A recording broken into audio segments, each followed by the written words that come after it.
waxaa maanta magaalada Gabil ee caasimadda gobolka cagaaran si diiran loogu soo dhaweeyay culimadii kala duwaneed ee dhawaan ka qayb gashay kulan diineedkii saddexaad ee Ansaar Sunna ee magaalada Hargeysa isla markaasna ku sugnaa gobolka Awdal ayaa maanta si diiran loogu soo dhaweeyay xuduudaha Gabil iyo Awdal waxaana soo dhaweyn balaaran ku qaabilay barasaabka gobolka Cabdiknaadan Xaajidi maayirka magaalada Gabil ee xildhibaanada golaha deegaanka Cuqaal Salaadiin Waxgarad waxaana culimadaas soo kacayay Sheekh Cabdirashiid Sheekh Ali Suufi iyo culimo kale ayaa loo soo galbiyay caasimadda gobolka gaar ahaan xarunta Ummahatul Muuminiin magaalada Gabil loogu diyaariyay soo dhawaan maqaamkeedu sareeyo iyo sidoo kale astaanta ay Gabil caanka ku tahay xasiida waxaana munaasabadaasi balaaran ee lagu soo dhaweynayay culimada Soomaaliyeed ee kala duwan laga jeediyay hadallo kala duwan oo lagu soo dhaweynayo culimada gurno halkaas ka ah Mustafa Boos oo ku aleefka guddiga qabanqaabada Cuqaal Salaadiin iyo isuduwaha diinta ee waqafta culimo aad inoogu qaaliya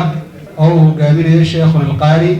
Sheekh Cabdirashiid Sheekh Ali Suufi xafidahullah wa ra'aa iyo culimada kale aad ka u qiimaha badan leh martida ku ah ka soo dhawaada magaalada diinta iyo culimada dadleena ay ku soo dhawaada gobolka Gabiley gacmo furan waa gobol kolkii horeba diin loo nisbayn jiray aadna u jecel dadka culimada khaasatan ahlul quraan kuna uu ka sii xaqiro waxaan leenahay Gabiley waa xaruntii diinta waxa weeyaan culimo badan oo magaalada ku aasan baa jirta musheekha waa goob diineed marka waxaan leenahay ducada sidaan gobolka iyo degmadaba uga tagay dalkaba aad iyo aad soo dhaweynaa ku soo dhawaada gobolkii cagaaraa gobolkii saraacada gobolkii diinta gobolkii culimada Gabiley guri diin buu ahaan jiray haddana waa yahay waatuu Ismaaciil mire ka yiri haddii geed la jaro waa fufaa guun hadduu yahay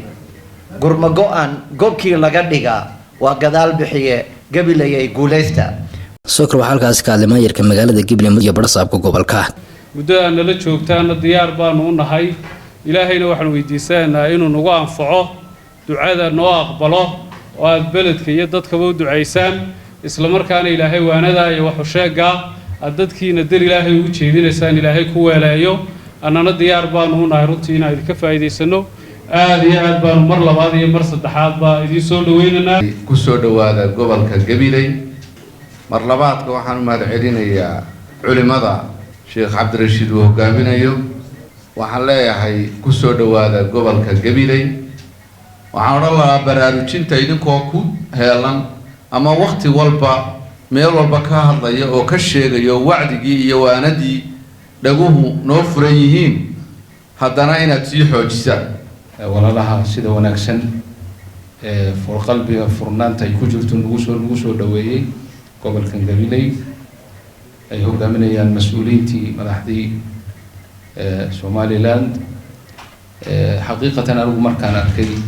soo dhaweynta sidan iyo diyaar garowga waxaan isleeyahay aad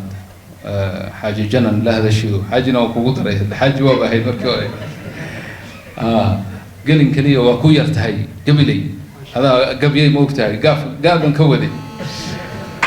sheekhaasana waxaan ugu faraxsanahay